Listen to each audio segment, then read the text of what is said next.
Hi ಗೆಳೆಯರೇ, ನಾನು ಸೋಮು. ನಮ್ಮೂರಿನ ಪಶ್ಚಿಮಕ್ಕೆ ಹರಿಯುವ ನದಿ, ಅದರ ಪಕ್ಕದ ತೆಂಗಿನ ತೋಟಗಳು ಮತ್ತು ಹಸಿರಾದ ಗದ್ದೆಗಳು ಮನಸ್ಸಿಗೆ ನೆಮ್ಮದಿ ನೀಡುತ್ತವೆ. ಇಂತಹ ಸುಂದರ ವಾತಾವರಣದ ನಡುವೆ ನಡೆದ ಒಂದು ಕುತೂಹಲಕಾರಿ ಘಟನೆಯನ್ನು ನಾನು ಇಂದು ನಿಮಗೆ ಹೇಳುತ್ತೇನೆ. ನಮ್ಮ ತೋಟದ ಪಕ್ಕದ ಮನೆಯಲ್ಲಿ ಒಬ್ಬಾಕೆ ಇದ್ದಳು. ಅವಳು ನೋಡಲು ಬಹಳ ಗಂಭೀರ ಸ್ವಭಾವದವಳು. ವಯಸ್ಸು ಸುಮಾರು 40 ದಾಟಿರಬಹುದು. ಅವಳ ಮನೆಯಲ್ಲಿ ಪತಿ ಮತ್ತು ಮಕ್ಕಳು ಎಲ್ಲರೂ ಇದ್ದರು. ಆದರೆ ಅವಳ ಪತಿ ಮಾತ್ರ ಯಾವಾಗಲೂ ಕುಡಿತದ ಅಮಲಿನಲ್ಲಿ ಬಿದ್ದು ಸಣ್ಣ ಪುಟ್ಟ ವಿಚಾರಕ್ಕೂ ರಂಪಾಟ ಮಾಡುತ್ತಿದ್ದ. ಅವಳು ಅವನ ಪತ್ನಿಯಾಗಿದ್ದರೂ ಅವರಿಬ್ಬರ ನಡುವೆ ಸುಮಾರು 15 ವರ್ಷಗಳ ವಯಸ್ಸಿನ ಅಂತರವಿತ್ತು. ಅವನು ದಿನವಿಡೀ ಕುಡಿದು ಬಂದು ಮನೆಯಲ್ಲಿ ಕಿರುಚಾಡುತ್ತಿದ್ದ. ಅವಳನ್ನು ಗೌರವದಿಂದ ನಡೆಸಿಕೊಳ್ಳುತ್ತಿರಲಿಲ್ಲ. ಆದರೆ ಕಳೆದ ಕೆಲವು ತಿಂಗಳುಗಳಿಂದ ಒಂದು ಬದಲಾವಣೆ ಕಂಡುಬಂತು. ದಿನಾಲೂ ನಡೆಯುತ್ತಿದ್ದ ಜಗಳಗಳು ದಿಢೀರನೆ ನಿಂತು ಹೋಗಿದ್ದವು. ಮೊದಲೆಲ್ಲ ಅವನು ರಗಳೆ ಮಾಡಿದಾಗ ಇವಳು ಅಳುತ್ತಾ ನಮ್ಮ ಮನೆಗೆ ಬಂದು ಆಶ್ರಯ ಪಡೆಯುತ್ತಿದ್ದಳು.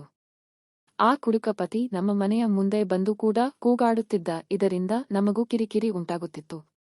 ಆದರೆ ಈ ಕಳೆದ 6 ತಿಂಗಳಿನಿಂದ ಅವಳ ನಡವಳಿಕೆಯಲ್ಲಿ ಮತ್ತು ಮನೆಯ ಪರಿಸ್ಥಿತಿಯಲ್ಲಿ ಒಂದು ನಿಗೂಢ ಶಾಂತಿ ನೆಲೆಸಿತ್ತು. ಇದು ಹೇಗೆ ಸಾಧ್ಯವಾಯಿತು ಎಂದು ತಿಳಿಯಲು ನಾನು ಕುತೂಹಲದಿಂದ ಗಮನಿಸಲು ಶುರು ಮಾಡಿದೆ.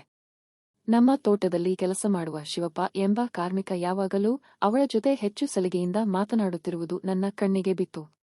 ಅವಳು ಎಲ್ಲಿ ಕೆಲಸಕ್ಕೆ ಹೋದರೂ ಶಿವಪ್ಪ ಅಲ್ಲಿಯೇ ಇರುತ್ತಿದ್ದ. ನಮ್ಮ ತೋಟವು 2 ಭಾಗಗಳಾಗಿತ್ತು, ಒಂದು ತಗ್ಗಿನ ಪ್ರದೇಶ ಮತ್ತು ಇನ್ನೊಂದು ಎತ್ತರದ ಪ್ರದೇಶ.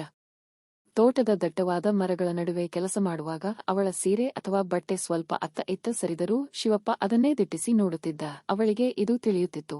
ಆದರೂ ಅವಳು ಏನೂ ಅರಿಯದವಳಂತೆ ಸುಮ್ಮನೆ ಕೆಲಸದಲ್ಲಿ ಮಗ್ನಳಾಗಿರುತ್ತಿದ್ದಳು. ಇದೆಲ್ಲವನ್ನೂ ನೋಡುತ್ತಿದ್ದ ನನಗೆ ಏನೋ ನಡೆಯುತ್ತಿದೆ ಎಂಬ ಅನುಮಾನ ಬಲವಾಯಿತು.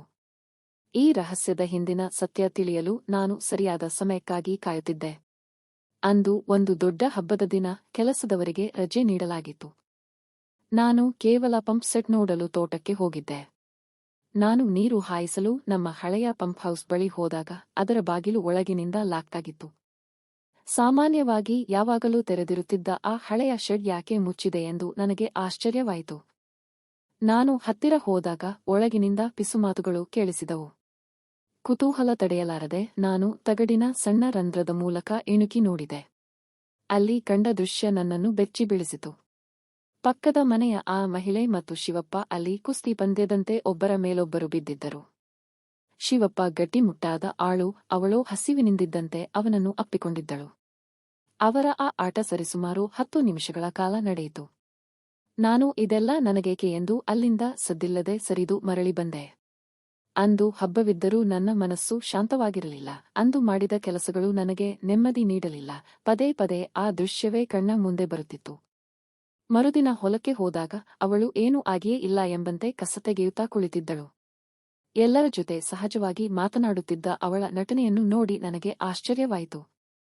ಬಹುಶಃ ಮನೆಯಲ್ಲಿ ಪತಿಯಿಂದ ಸಿಗದ ನೆಮ್ಮದಿ ಮತ್ತು ಪ್ರೀತಿ ಅವಳನ್ನು ಈ ದಾರಿ ತುಳಿಯುವಂತೆ ಮಾಡಿರಬಹುದು ಎಂದು ನಾನು ಯೋಚಿಸಿದೆ.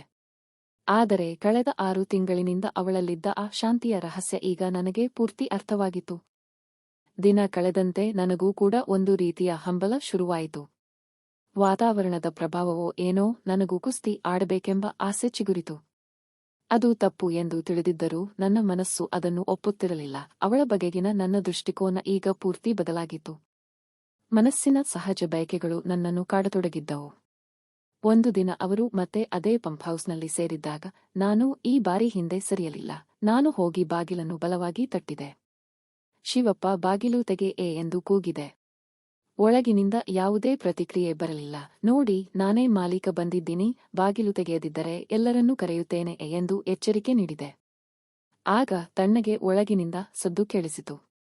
ನಾನು ನನಗೆಲ್ಲ ಗೊತ್ತು, ಹೆದರಬೇಡಿ ಎಂದು ಸಮಾಧಾನಪಡಿಸಿದೆ. ಅವರು ಹೆದರುತ್ತಾ ಹೊರಬಂದರು. ಅವಳ ಮುಖದಲ್ಲಿ ಭಯ ಮತ್ತು ಬೆವರಿನ ಹನಿಗಳಿದ್ದವು. ಶಿವಪ್ಪ ತಲೆ ತಗ್ಗಿಸಿ ನಿಂತಿದ್ದ. ನಾನು ಅವರಿಬ್ಬರನ್ನು ನೋಡಿ ಹೇಳಿದೆ, ನೋಡಿ, ನಿಮ್ಮ ಖಾಸಗಿ ವಿಷಯಕ್ಕೆ ನಾನು ಅಡ್ಡಿ ಮಾಡಲ್ಲ. ಆದರೆ ಹೀಗೆ ತೋಟದಲ್ಲಿ ಎಲ್ಲೆಂದರಲ್ಲಿ ಮಾಡುವುದು ಸರಿಯಲ್ಲ. ಯಾರಾದರೂ ನೋಡಿದರೆ ನಿಮ್ಮ ಮರ್ಯಾದೆ ಜೊತೆಗೆ ನನ್ನ ತೋಟದ ಹೆಸರು ಹಾಳಾಗುತ್ತದೆ. ಇಲ್ಲಿ ಈ ಆಟ ಆಡಬೇಡಿ, ಬೇರೆ ಎಲ್ಲಾದರೂ ಹೋಗಿಯೇ ಎಂದು ಖಡಕ್ಕಾಗಿ ಹೇಳಿದೆ. ಅವರು ಸರಿ ಎಂದು ಅಲ್ಲಿಂದ ಹೊರಟರು. ನನ್ನ ಮನಸ್ಸಿನಲ್ಲಿದ್ದ ಒಂದು ಯೋಜನೆಯ ಮೊದಲ ಹಂತ ಯಶಸ್ವಿಯಾಗಿತ್ತು. ಕೆಲವು ವಾರಗಳ ನಂತರ ಶಿವಪ್ಪ ಅನಿವಾರ್ಯ ಕಾರಣಗಳಿಂದ ಕೆಲಸ ಬಿಟ್ಟು ತನ್ನ ಊರಿಗೆ ಹೋದ. ಅವಳು ಈಗ ಒಬ್ಬಂಟಿಯಾಗಿದ್ದಳು, ಆದರೆ ಕೆಲಸಕ್ಕೆ ಎಂದಿನಂತೆ ಬರುತ್ತಿದ್ದಳು. ನಾನು ಅವಳ ಗಮನ ಸೆಳೆಯಲು ಪ್ರಯತ್ನಿಸುತ್ತಿದ್ದೆ. ಒಂದು ದಿನ ಹೊಲದ ಮೂಲೆಯಲ್ಲಿ ಅವಳು ಕೆಲಸ ಮಾಡುತ್ತಿದ್ದಾಗ ನಾನು ನೇರವಾಗಿ ಅವಳ ಬಳಿ ಹೋದೆ. ಅವಳ ಬಟ್ಟೆಗಳು ಕೆಲಸದ ಒತ್ತಡಕ್ಕೆ ಸರಿಯಾಗಿರಲಿಲ್ಲ. ನಾನು ಅವಳ ಕಣ್ಣಲ್ಲಿ ಕಣ್ಣಿಟ್ಟು ಮಾತು ಶುರು ಮಾಡಿದೆ. ಶಿವಪ್ಪ ಹೋದ ಮೇಲೆ ಹೇಗಿದ್ದೀರಾ ಎಂದು ಕೇಳಿದೆ. ಅವಳು ಚೆನ್ನಾಗಿದ್ದೀನಿ ಎಂದಳು, ಆದರೆ ಅವಳ ಕಣ್ಣುಗಳಲ್ಲಿ ಅದೇ ಹಂಬಲವಿತ್ತು.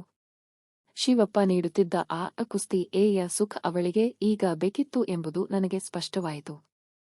ಹೀಗೆ ದಿನಗಳು ಉರುಳಿದವು. ಒಂದು ದಿನ ನಾನು ಅವಳ ಮನೆಯ ಹಿತ್ತಲಿಗೆ ಹೋದಾಗ ಅವಳು ಬಟ್ಟೆ ತೊಳೆಯುತ್ತಿದ್ದಳು. ಬಾಗಿಲು ಅರ್ಧ ತೆರೆದಿತ್ತು. ಅವಳ ಸೌಂದರ್ಯವು ಅಂದು ಹೊಸದಾಗಿ ಕಂಡಿತು. ನಾನು ದಿಟ್ಟಿಸಿ ನೋಡುವುದನ್ನು ಕಂಡ ಅವಳು, ಏನು ಸೋಮು, ಅಷ್ಟೊಂದು ಆಳವಾಗಿ ಏನು ನೋಡ್ತಾ ಇದ್ದೀಯಾ ಎಂದು ಕೇಳಿದಳು. ನಾನು ತಡಬಡಾಯಿಸುತ್ತಾ, ಏನಿಲ್ಲ, ಆ ನಲ್ಲಿಯಿಂದ ನೀರು ಸೋರುತ್ತಿದೆಯಲ್ಲ, ಅದನ್ನೇ ನೋಡ್ತಾ ಇದ್ದೆ ಎಂದೆ. ಅದಕ್ಕೆ ಅವಳು ನಸುನಕ್ಕೂ, ನನಗೆ ಗೊತ್ತು ನೀನು ಏನನ್ನು ನೋಡ್ತಾ ಇದ್ದೀಯಾ ಅಂತ. ಈ ನೀರು ಹೀಗೆ ಸೋರುತ್ತಿದ್ದರೆ ಪ್ರಯೋಜನವಿಲ್ಲ, ಅದಕ್ಕೊಂದು ದಾರಿ ಮಾಡಿಕೊಡಬೇಕು ಅಲ್ವಾ ಎಂದಳು. ಆ ಮಾತಿನಲ್ಲಿದ್ದ ಒಳಾರ್ಥ ನನಗೆ ತಕ್ಷಣ ಅರ್ಥವಾಯಿತು. ಅವಳು ಮುಂದುವರಿದು, ದೂರ ನಿಂತು ನೋಡಿದರೆ ಏನೂ ತಿಳಿಯಲ್ಲ, ಹತ್ತಿರ ಬಂದು ನೋಡಿದರೆ ಮಾತ್ರ ಅದು ಎಷ್ಟು ಆಳವಾಗಿದೆ ಎಂದು ತಿಳಿಯುತ್ತದೆ ಎಂದು ಕೈ ಸನ್ನೆ ಮಾಡಿದಳು. ನಾನು ಆಕೆಯ ಆಹ್ವಾನ ಕಂಡು ಒಂದು ಕ್ಷಣ ಸ್ತಬ್ಧನಾದೆ. ಅಲ್ಲಿಂದ ಸುಮ್ಮನೆ ಮನೆಗೆ ಬಂದರೂ ಅವಳ ಮಾತುಗಳು ಕಿವಿಯಲ್ಲಿ ಮೊಳಗುತ್ತಿದ್ದವು. ಇದಾದ ಕೆಲವು ದಿನಗಳ ನಂತರ ಅವಳ ಮನೆಯವರು ಸಂಬಂಧಿಕರ ಮದುವೆಗೆಂದು ಊರಿಗೆ ಹೋದರು. ಅವಳು ಮಾತ್ರ ಮನೆಯಲ್ಲಿ ಒಬ್ಬಳೇ ಇದ್ದಳು. ರಾತ್ರಿ ಹೊತ್ತು ಭಯವಾಗುತ್ತದೆ ಎಂದು ಅವಳು ನಮ್ಮ ಮನೆಯಲ್ಲಿ ಹೇಳಿದಾಗ ನನ್ನ ಮನೆಯವರು ಅವಳಿಗೆ ಸಹಾಯ ಮಾಡಲು ನನ್ನನ್ನೇ ಅಲ್ಲಿಗೆ ಕಳುಹಿಸಿದರು. ನಾನು ರಾತ್ರಿ ಅವಳ ಮನೆಗೆ ಹೋದಾಗ ಅವಳು ಹಿತ್ತಲಿನಲ್ಲಿ ಕುಳಿತು ಕೆಲಸ ಮಾಡುತ್ತಿದ್ದಳು. ನಾನು ಹತ್ತಿರ ಹೋದಾಗ ಅವಳು, ಬಂದೆಯಾ? ಇಷ್ಟು ದಿನ ಯಾಕೆ ಇಷ್ಟು ಹೆದರಿಕೆ ನಿನಗೆ? ಜೀವನದಲ್ಲಿ ಎಲ್ಲವನ್ನೂ ಅನುಭವಿಸಬೇಕು ಎಂದಳು. ನಂತರ ಅವಳು ನನಗೆ ಆ ಕುಸ್ತಿ ಆಟದ ರಹಸ್ಯಗಳನ್ನು ಮತ್ತು ಆ ಸುಖವನ್ನು ಹೇಗೆ ಪಡೆಯಬೇಕು ಎಂದು ತಿಳಿಸಿಕೊಟ್ಟಳು. ಅವತ್ತಿನ ರಾತ್ರಿ ನಾವಿಬ್ಬರೂ ಮೊದಲ ಬಾರಿಗೆ ಕುಸ್ತಿ ಆಡಿದೆವು. ಮೊದಮೊದಲು ಆಯಾಸವೆನಿಸಿದರೂ ಆ ಅನುಭವ ವಿಭಿನ್ನವಾಗಿತ್ತು. ಗೆಳೆಯರೇ, ಇದು ಕೇವಲ ಒಂದು ಘಟನೆ. ಇಂತಹ ವಿಷಯಗಳನ್ನು ನಾವು ಕಥೆಯಾಗಿ ಮಾತ್ರ ನೋಡಬೇಕು. ಇಂತಹ ವಿಚಾರಗಳನ್ನು ಜೀವನದಲ್ಲಿ ಅಳವಡಿಸಿಕೊಳ್ಳುವ ಮುನ್ನ ಎಚ್ಚರವಿರಲಿ. ಸಮಾಜದಲ್ಲಿ ಗೌರವ ಕಾಪಾಡಿಕೊಳ್ಳುವುದು ಬಹಳ ಮುಖ್ಯ. ಕಾಲ್ಪನಿಕ ಕಥೆಗಳು ಬೇರೆ, ವಾಸ್ತವ ಜೀವನವೇ ಬೇರೆ. ನಾವು ಯಾವಾಗಲೂ ಒಳ್ಳೆಯದನ್ನು ಆರಿಸಿಕೊಳ್ಳಬೇಕು. ಈ ಕತೆ ನಿಮಗೆ ಇಷ್ಟವಾಗಿದ್ದರೆ ಲೈಕ್ ಮಾಡಿ ಮತ್ತು ನಮ್ಮ ಚಾನೆಲ್ ಅನ್ನು ಸಬ್ಸ್ಕ್ರೈಬ್ ಮಾಡಿ.